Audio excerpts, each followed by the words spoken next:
Bismillahirrahmanirrahim. Nah, fanhas sama. Orang-orang yang tidak beriman tapi dia mempengaruhi orang lain dengan kesalahpahaman terhadap kebenaran. Itulah fanhas. Sehingga dia mengatakan Allah itu fakir, kami itu kaya. Dan itu bukan kata saya loh ya, kata fanhas. Orang-orang yang awam kan gampang percaya yang gini-gini. Karena Allah berfirman, "May yuqridullaha qardan hasana fayudha'ifahu ad'afan katsira." Siapa yang meminjamkan harta terbaiknya kepada Allah, nanti Allah ganti berlipat ganda. Kalimatnya meminjam. Makanya saya kan pernah posting, yuk kita pinjamkan harta kita kepada Allah. Ada yang komen kan, Allah kok minjam. Ini Ustadz makin lama makin aneh ngomongnya, ngelantur ke sana kemari. Itu bukan kata-kata saya, kata Al-Quran. Tapi kalimat meminjam di sini bukan Allah nggak punya harta. Apa maksud dari kalimat meminjam di sini? Allah pengen ngejamin bahwa harta kita itu nggak hilang, cuma dipinjam bentar, entar dibalikin lagi. Itu maksudnya. Kalau Allah minta kan berarti hilang dong. Kalau Allah pinjam entar dibalikin lagi, dan Allah itu nggak pernah ingkar janji. Ditambah lagi ada kalimat Allah ngebalikinnya gak sesuai dengan yang dipinjam. Dibalikin berlipat kali. Berkali lipat. Karena tadi kebalik jadi kebalik juga kata-katanya. Dibalikin berkali lipat. Nah di situ juga dikritisi sama si fanhas. Kata fanhas, kalau gitu Allah menggunakan sistem riba dong. Kan kita gak boleh riba. Allah melarang kita riba, tapi dianya sendiri pakai cara riba. Gara-gara dia lagi butuh duit, gak punya harta, minjam ke kita biar kita mau, akhirnya dia pakai cara riba. Gak fair dong Allah kalau kayak gitu. Marah Abu Bakar. Langsung ditonjok sama Abu Bakar fanhasnya. Gubrak. Wah, Abu Bakar aja yang selama ini kalem, diam aja. Orangnya sabar kalau dirinya yang kebayang gak ketika di Mekah Abu Bakar itu dikeroyok orang gara-gara ngebelain Nabi. Sampai saking dahsyatnya mereka mengeroyok Abu Bakar, itu wajah Abu Bakar tuh hancur dan gak dikenali. Kamu siapa Abu Bakar? Kok jadi gitu? Mukanya tuh hancur. Abu Bakar terima digituin. Tapi ketika Allah dihina sama fanhas, wah itu digebukin terus-terusan sama Abu Bakar. Sampai fanhas dibela rame-rame, terus Abu Bakar pulang. Fanhas datang ke Rasulullah SAW bilang, ya Muhammad, lihat nih apa yang dilakukan sahabat kamu kepada saya. Ini yang kamu bilang Islam, yang katanya damai segala macam. Siapa yang melakukan itu? Abu Bakar. Rasulullah aja gak percaya. Abu Bakar? Kalau Umar, Nabi percaya. Karena Umar kan orangnya tegas, keras kan. Ghalidun syadid, itu julukan Umar. Keras dan tegas, Umar. Sampai ada yang datang ke rumah Umar nanya tentang satu masalah. Kata Umar, kenapa kamu tanya ke saya? Kan ada Rasulullah di tengah-tengah kita. Jadi gak boleh nanya fatwa, hukum tentang agama kepada seseorang ketika ada Nabi di situ. Tuh gak boleh, salah fatal. Sama kayak kita ada ulama, nanyanya yang bukan ulama. Gak boleh nanya ke ulama aja. Makanya ketika kita nanya tentang agama bukan ke ulama, padahal di bangsa Indonesia ini banyak ulama, kita tuh udah salah. Jadi nanya aja udah salah, pasti jawabannya lebih salah. Walaupun benar tetap salah. SOP-nya gak kayak gitu. Nah ada orang datang ke Umar, nanya tentang agama. Kata Umar, kenapa kamu gak nanya ke Rasul? Masa nanyanya ke saya? Kata dia, saya udah datang ke Rasul. Terus apa jawaban Rasul? Jawaban Rasul saya gak berkesan. Maksudnya kayak bukan itu yang saya harapin. Dia kayak maksa gitu, pengen jawaban sesuai harapan dia. Kan ada orang kayak gitu kan. Nanya pengen nemu jawaban sesuai harapan. Kalau nggak nemu nanya lagi ke ustadz yang lain. Sampai nemu yang mengatakan oh ya udah ini halal. Baru dia bilang tuh kan kata saya juga. 9 ustadz bilang haram. 1 ustadz bilang halal. Dia ambil yang 1. Nah ini masih mending lah sesama ustadz. Ini mah Rasul. Rasul udah kasih jawaban. Tapi saya nggak cocok gitu. Makanya saya tanya kepada kamu. Menurut saya kamu bijak. Dipuji-puji Umar. Apa yang dilakukan Umar? Kata Umar ya udah tunggu sebentar ya. Dia masuk, keluar bawa pedang. Udah dihunuskan pedangnya. Bukan bawa pedang dalam sarungnya, dihunuskan pedangnya. Ini nih jawaban saya nih, langsung kabur tuh orang. Itu Umar. Karena Umar tersinggung, dianggap sebagai orang bijak sementara Rasul aja ditolak. Itu penghinaan buat Rasul dan penghinaan buat Umar sendiri. Makanya Umar langsung ngeluarin pedang, orangnya kabur. Tapi ini yang melakukan Abu Bakar, bukan Umar. Orang yang gak pernah dikenal, pernah mukulin orang.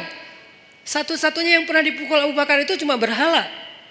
Ketika dia masih kecil, diajak ayahnya untuk ngelilingin tawafin berhala. Ayahnya yang tawaf, Abu Bakar duduk nungguin. Pas ayahnya udah pergi, berhala itu dilemparin sama Abu Bakar. Lo ngapain sih orang-orang tawaf ke lo, padahal gak bisa ngapa-ngapain. Itu Abu Bakar, salah satu sahabat, walaupun sedikit sekali jumlahnya, sahabat yang gak pernah syirik bahkan di masa sebelum Islam, Abu Bakar. Salah satunya. Abu Bakar, Khadijah, Ali. Ini orang-orang yang dari sebelum Islam pun mereka gak pernah syirik, gak pernah nyembah berhala. Tapi yang lain pernah lalu bertaubat dan masuk Islam, kemudian menjadi lebih baik. Abu Bakar yang melakukan. Rasulullah, Abu Bakar, dipanggil Abu Bakar. Lalu Nabi nanya baik-baik, karena ini Abu Bakar nih, orang yang wibawa, orang yang baik hati, orang yang lembut. Gak boleh langsung dipercayai aja nih omongan, apalagi nih Fanhas yang ngomong. Rasulullah nanya, ya Abu Bakar, ini perbuatan kamu? Ya Rasulullah. Nabi kaget. Jadi itu bukan hoax. Benar nih Abu Bakar nonjokin orang, gebukin orang. Ya Rasulullah. Ya Abu Bakar, kenapa kamu pukul dia? Apa jawaban Abu Bakar? Ya Rasulullah, inna aduwallah qala qawlan aziman annallaha faqirun wa annahum anillahi aghniya. Ya Rasulullah, sesungguhnya musuh Allah ini mengatakan satu kalimat yang sangat fatal, yang sangat buruk tentang Allah. Dia bilang Allah itu fakir dan mereka itu kaya dan tidak butuh kepada Allah. Maka ghadibtu lillah ya Rasulullah. Saya marah karena Allah ya Rasulullah.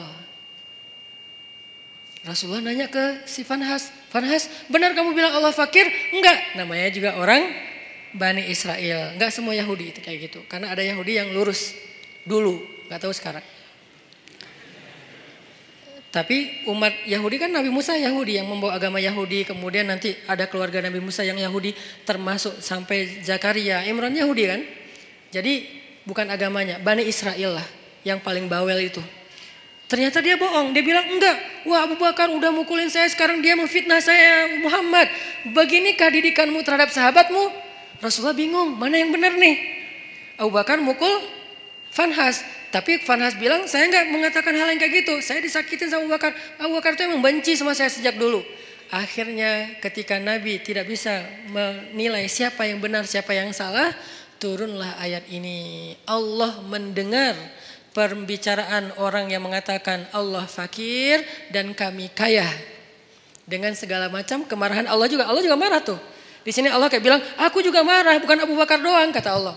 Jadi Abu Bakar kayak dibela gitu sama Allah. Abu Bakar, bareng kita marah sama dia. Gitu. Kan keren ya Abu Bakar ya di situ ya. Sampai Allah mengatakan apa tadi ayatnya teh? Wa naqulu dzuqu adzabal harik, dan kami balas ucapan mereka dengan kalimat dzuqu adzabal harik, rasakan azab yang membara. Itu tuh ancaman Allah kepada Fanhas nanti di akhirat. Artinya Allah tuh merestui Abu Bakar marah. Allah merestui Abu Bakar marah. Tapi kita jangan buru-buru menyimpulkan ini terus kita langsung take action ya. Wah ini bahaya, gue tonjokin aja nih. Jangan, karena ini nih Fanhas. Yang kita hadapi kan bukan Fanhas kan, beda-beda kan. Ada yang namanya mungkin dia pakai nama Abu atau apalah kayak gitu-gitu kan. Ini nggak boleh difanhasin. Karena kalau dia difanhasin nanti jadi rame. Islam malah yang jelek juga kan. Makanya ya hadapi aja dengan argumentasi ilmiah. Hadapi aja dengan penjelasan yang meluruskan persepsi kepada masyarakat. Gak usah terpancing.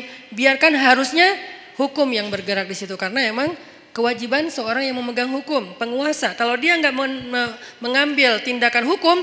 Dia bertanggung jawab di hadapan Allah SWT. Dalam arti membiarkan orang menghina Allah, Rasulullah, agama Allah.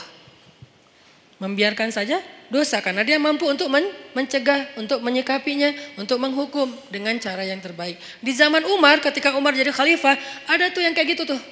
Suka nyebarin hal-hal yang kayak aneh, nyeleneh tentang agama. Asalnya dari Irak. Dia ini emang tokoh liberalnya Irak lah. Dia nyebarin fitnah tentang makna ayat Al-Quran. Saya lupa tapi ayatnya apa, nanti saya cek lagi. Tapi dia kayak bikin keraguan orang terhadap kebenaran Al-Quran. Kalau dalam bahasa ulama ini disebut dengan istilah syubhat.